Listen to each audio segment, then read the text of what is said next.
Hello friends, आज इस video में हम लोग पढ़ेंगे सिंधु सभ्यता के बारे में। इसके पिछले वीडियो में हम लोग पढ़े थे प्राग ऐतिहासिक के बारे में। तो चलिए स्टार्ट करते हैं।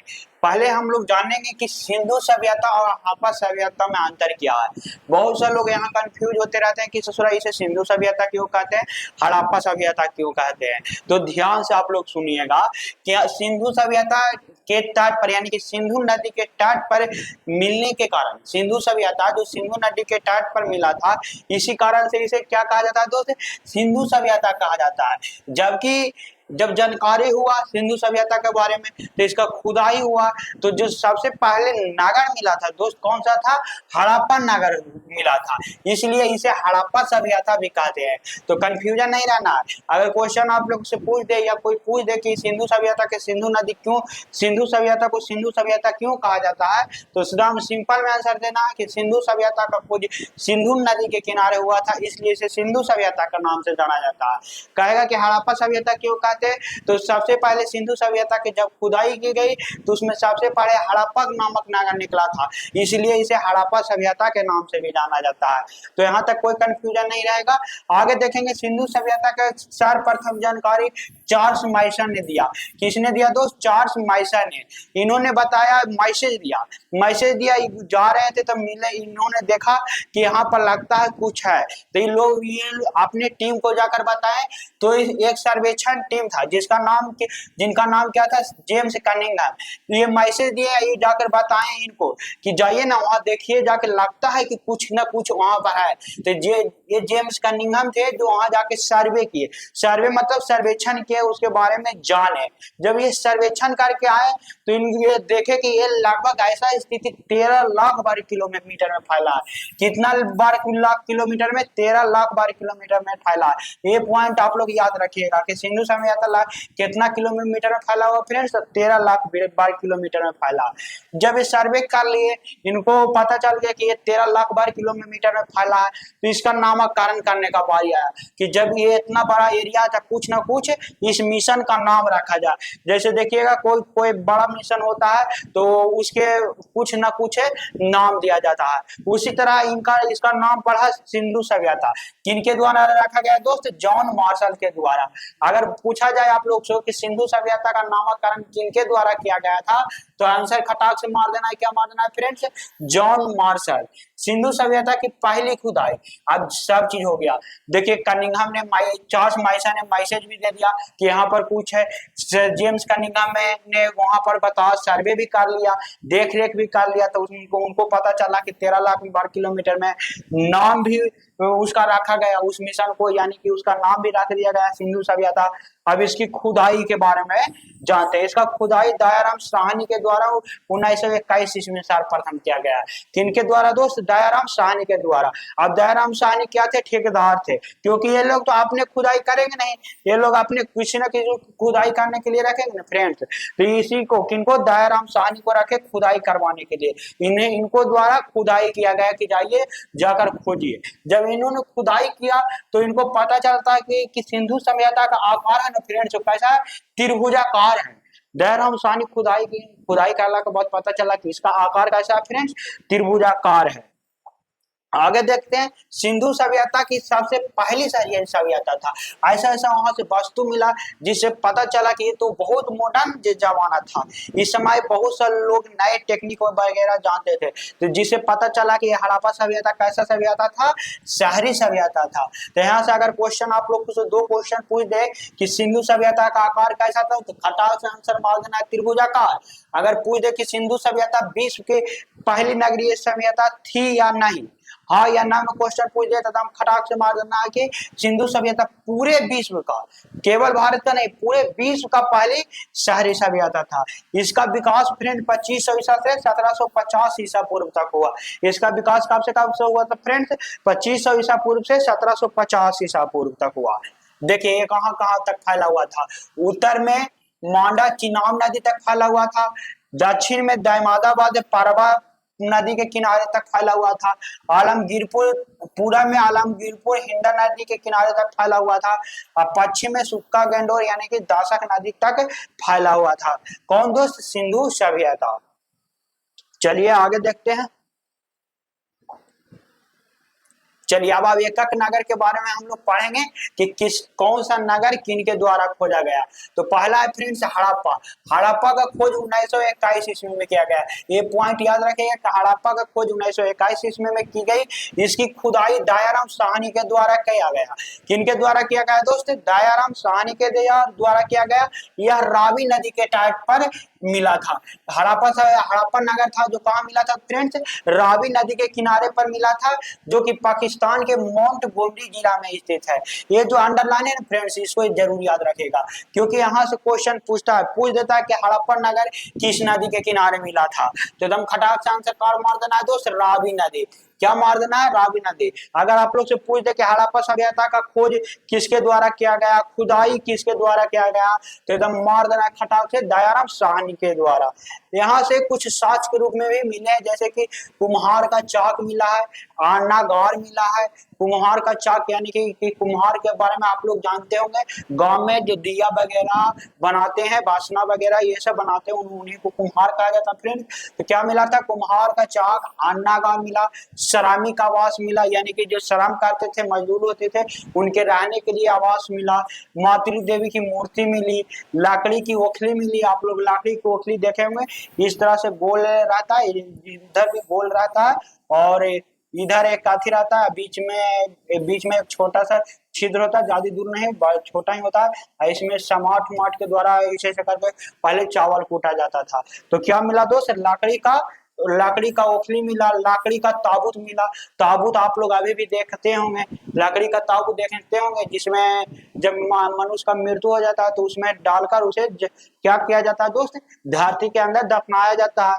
और RS-37 का स्थान मिला था, हाथी का कपाल मिला था और स्वास्तिक चिन्ह मिला था। क्या मिला था दोस्त? स्वास्तिक चिन्ह मिला था। तो याद रखिएगा कि हड़प्पा नगर से क्या क्या मिला था? तो कुम्हार का चाक, अन्नागार, श्रमिक आवास, मातृ देवी की मूर्ति, लकड़ी की ओखली, लकड़ी का ताबूत, RS-37 कब्रिस्तान, हाथी का कपाल, स्वास्तिक चिन्ह। चलिए आगरा नगर देखेंगे। देखिए इस तरह से सिंधु सभ्यता था, जो पहले था हड़प्पा सभ्यता काल, सिंधु सभ्यता काल, सब एक ही है। अभी हम आप लोग को क्लियर कर दिए कि किसे क्यों कहा जाता है। चलिए आगे देखेंगे मोहनजोदाड़ो। दूसरा नगर के बारे में हम देखेंगे मोहनजोदाड़ो के बारे में। इसकी खुदाई राखल दास बनर्जी के द्वारा किया गया था। ये पॉइंट याद रखेगा, किनके द्वारा किया गया था दोस्त? राखल दास बनर्जी के द्वारा। और किस नदी के किनारे मिला था? तो सिंधु नदी के किनारे मिला था। ये दो एकदम पॉइंट याद रखना है कि मोहनजोदाड़ो का खोज किनके द्वारा किया गया दोस्त? तो राखल दास बनर्जी के द्वारा। और किस नदी के किनारे पर? एकदम ये ससुराल एकदम रट जाना है कि मोहनजोदाड़ो किस नदी के किनारे है? तो सिंधु नदी के किनारे। एकदम 4-5 बार लगातार बोलना है कि मोहनजोदाड़ो किस नदी के किनारे? सिंधु नदी के किनारे। मोहनजोदाड़ो किस नदी के किनारे है? तो सिंधु नदी के किनारे है। एशिया सिंधु सभ्यता का सबसे बड़ा शहर था जो मोहनजोदाड़ो था फ्रेंड्स, जो पूरे सिंधु सभ्यता का, याद रखिएगा एकदम बहुत वेरी वेरी इंपॉर्टेंट पॉइंट है। मोहनजोदाड़ो पूरे सिंधु सभ्यता का सबसे बड़ा क्या था फ्रेंड? शहर था। जैसे आप लोग को पूछते कि आपके शहर का आपके राज्य का सबसे बड़ा शहर कौन सा है, तो आप लोग अपना अपना बता देंगे कि हमको सबसे बड़ा शहर ये था। उसी तरह यहाँ क्वेश्चन कह रहा है कि मोहनजोदाड़ो का सबसे बड़ा शहर कौन सा दोस्त? तो सिंधु सभ्यता का सबसे बड़ा शहर कौन सा था दोस्त? तो याद रखिएगा मोहनजोदाड़ो था। यहाँ मृतकों का एक बड़ा टीला मिला है। क्या मिला है दोस्त? एक मृतकों का यहाँ बहुत बड़ा टीला मिला है। चलिए आगे देखते हैं।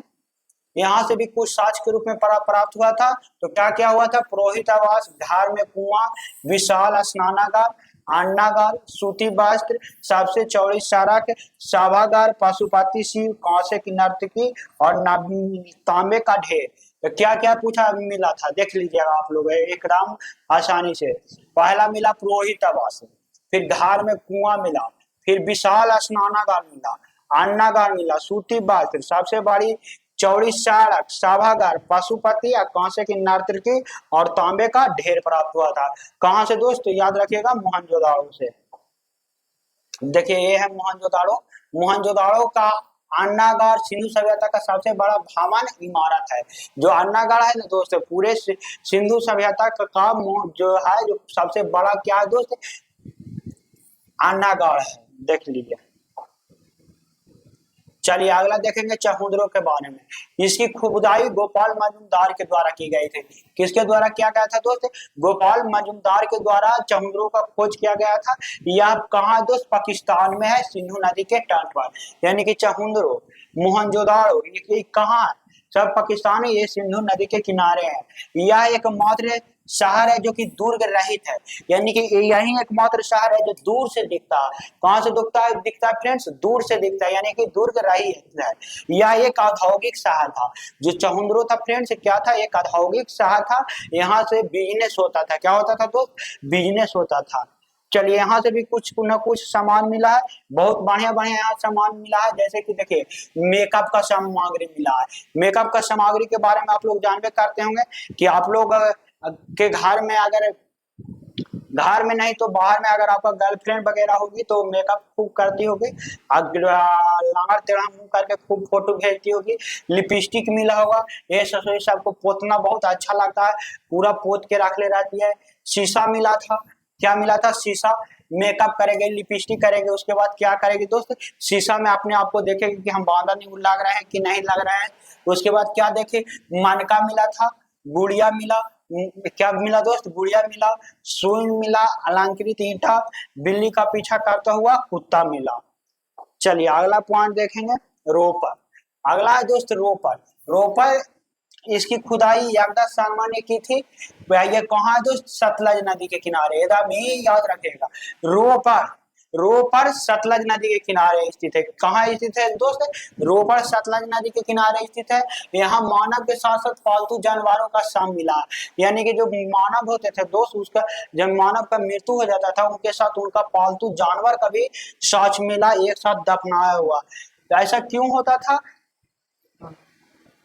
पहले के समय में एक प्रथा था कि जो मानव, मान लीजिए कोई मानव है और वो कोई कुत्ता पाला। क्या पाला दोस्त? कुत्ता पाला। तो मानव के साथ साथ कुत्ता को भी उसके साथ ही दफना दिया जाता था। तो इसको याद कैसे रखेंगे? जब मानव की मृत्यु हो जाती थी तो कुत्ता क्या कहता था? रो पाड़ता था। मानव की मृत्यु होने के बाद क्या कहता था? कुत्ता रो पाता था। इसलिए रोपर में क्या है दोस्त? मानव तथा जानवर का दोनों का शव एक साथ मिला है। ऐसा ही सब नवपाषाण काल में जम्मू कश्मीर के बुर्ज होम में भी मिला था। जब हम आप लोग को नवपाषाण काल पढ़ाए थे, उस समय आप लोग को हम बताए थे कि जम्मू कश्मीर में भी बुर्ज होम था, वहां पर मानव के साथ कुत्ता का भी दफनाने का प्रथा था। चलिए आगे देखते हैं। आगे है बानावली।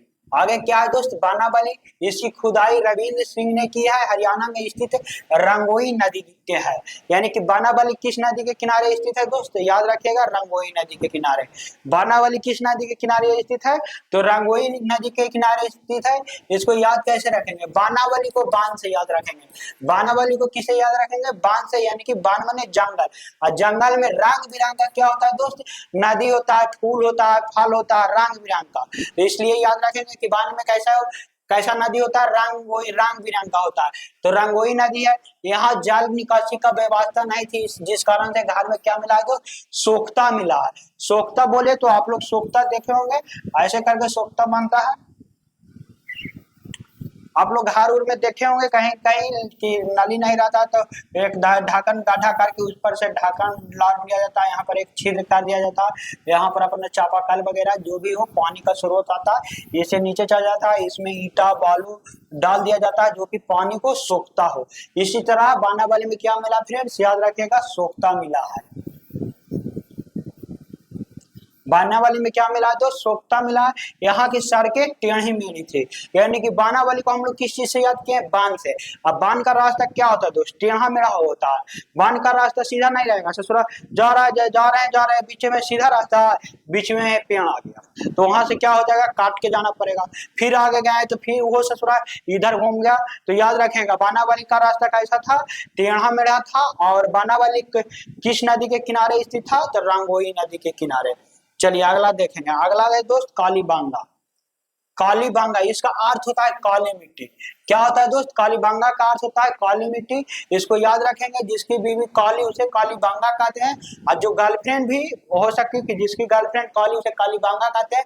और जो गर्लफ्रेंड होती है, जिसकी बीवी होती है, जो क्या पहनती है?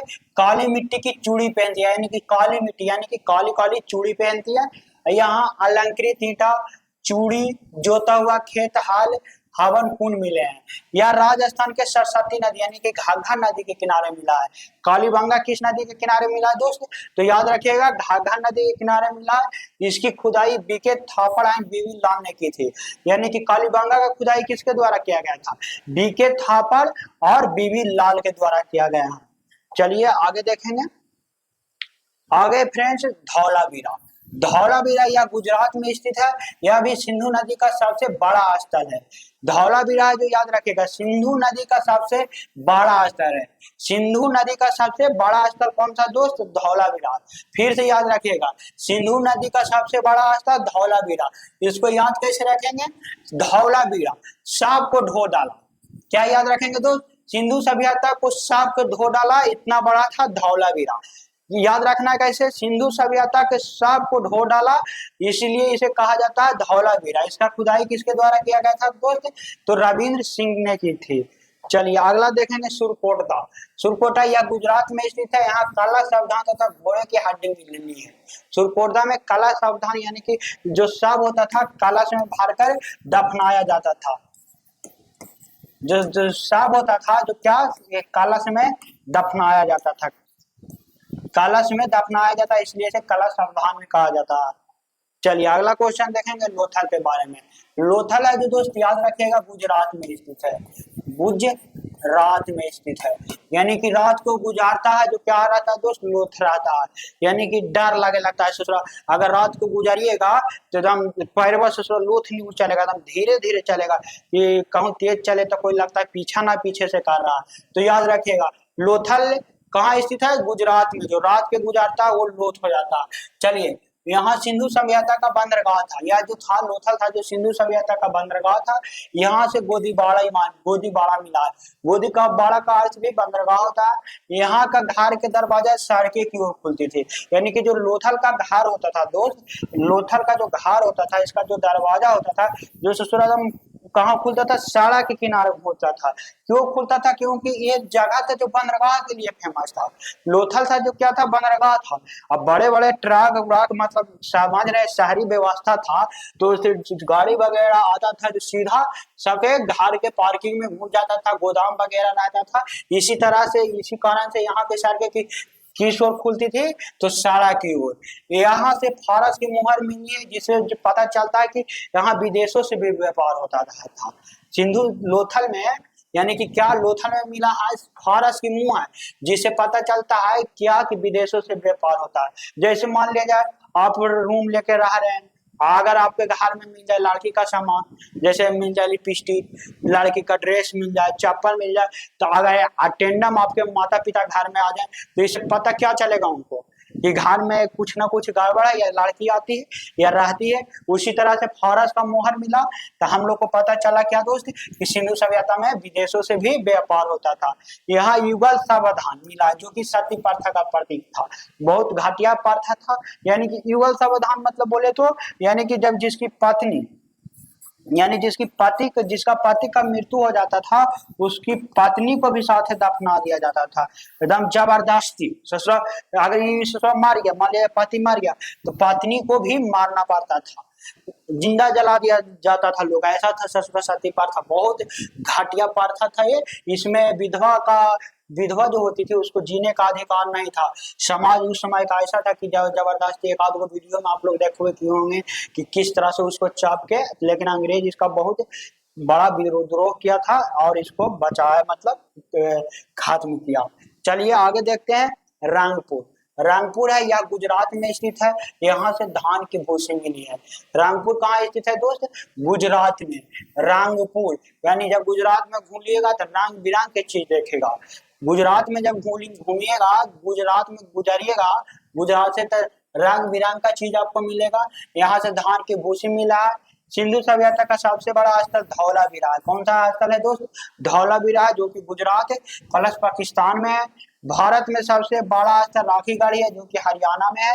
सिंधु सभ्यता का सबसे बड़ा शहर मोहनजोदाड़ो है। सिंधु सभ्यता का सबसे बड़ा शहर कौन सा है दोस्त? मोहनजोदाड़ो। चलिए आगे देखेंगे। आगे हम लोग थोड़ा सा इसको देख लेते हैं, बहुत इंपॉर्टेंट है। देखिए अब यहाँ पर आप लोग को क्या है कि सिंधु सभ्यता के प्रमुख नागर और नदी है। हम इसको एक साइड में इसलिए कर दिए हैं कि उतना अगर याद नहीं होगा तो कोई बात नहीं, लेकिन ये याद रखना बहुत जरूरी है कि मोहनजोदाड़ो किस नदी के किनारे है, तो याद रखिएगा सिंधु नदी के किनारे। हड़प्पा किस नदी के किनारे है, तो रावी नदी के किनारे। रोपड़ किस नदी के किनारे है, तो सतलज नदी के किनारे। कालीबांगा किस नदी के किनारे है, तो घाघरा नदी के किनारे। लोथल किस नदी के किनारे है, तो भोगवा नदी के किनारे। रंगपुर किस नदी के किनारे है, तो मादन नदी के। पोरजी सिंधु नदी के। बानावाली रामगोही नदी। चहुंदरो सिंधु नदी। चहुंदरो किस नदी के किनारे स्थित है, तो सिंधु नदी के किनारे है। इसमें आप लोग इसको इंपॉर्टेंट लगा लीजिएगा, कालीबांगा याद कर लीजिएगा, लोथल याद कर लीजिएगा, मोहनजोदाड़ो, इतना तो हमेशा याद रहना ही चाहिए। बाकी हो सके तो आप लोग सब याद कर लीजिएगा, सब जो जिसको याद रहेगा उसको एग्जाम में कभी क्वेश्चन नहीं छूटेगा। तो चलिए आगे हम लोग पढ़ेंगे, कल पढ़ेंगे हम लोग सिंधु सभ्यता के विशेषताओं के बारे में, और साथ ही साथ पढ़ेंगे हम लोग मेसोपोटामिया की सभ्यता के बारे में। तो चलिए आज के लिए इतना ही, मिलेंगे कल नेक्स्ट वीडियो में।